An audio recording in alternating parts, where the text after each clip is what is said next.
কি লক্ষ্য করলেন? অতি দ্রুত পোস্টমর্টম হয়ে গেল। তারপরে আপনারা লক্ষ্য করেছেন সেই বডি তার বাবা মা বাড়ি পৌঁছতে পারেননি। সেখানে তার বাবা মা আরজিকরের হামলার ঘটনার প্রতিবাদে গতকালই এসইউসিআই এর পক্ষ থেকে 12 ঘন্টার সাধারণ ধর্মঘটে ডাক দেওয়া হয়েছিল। আজ সকাল 8টা থেকে পূর্ব মেদিনীপুরে কোলাঘাটের অন্তর্গত দেউলিয়া বাজারে 16 নম্বর জাতীয় সড়কে এসইউসিআই এর পক্ষ থেকে বিক্ষোভ এবং অবরোধ শুরু হয়। 30 মিনিট অবরোধ থাকে।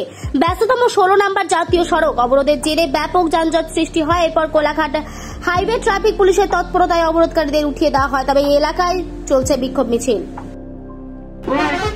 8:30টাতে এই প্রতীকী অবরোধের কর্মসূচি তুলে নিচ্ছি আপনাদের।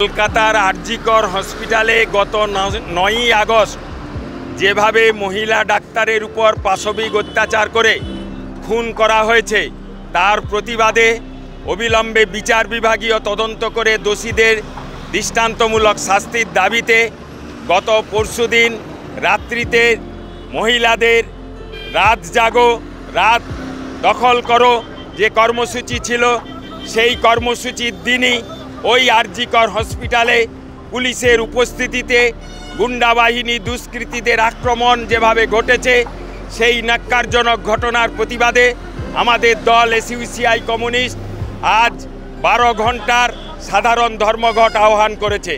সেই ধর্মঘটের পরিপ্রেক্ষিতে আমরা 6 নম্বর জাতীয় সড়কে 8টা থেকে 8:30 পর্যন্ত প্রতীকী পথ অবরোধের কর্মসূচি পালন করেছি।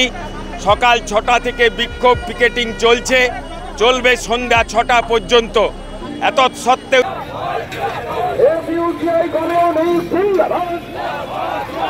আরজিকর হাসপাতালে মহিলা ডাক্তারকে ধর্ষণ করে নৃশংসভাবে খুনের প্রতিবাদে ধর্মঘট চলছে।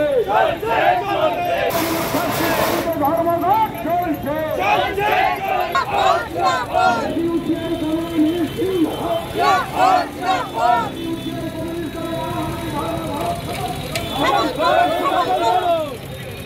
ধন্যবাদ।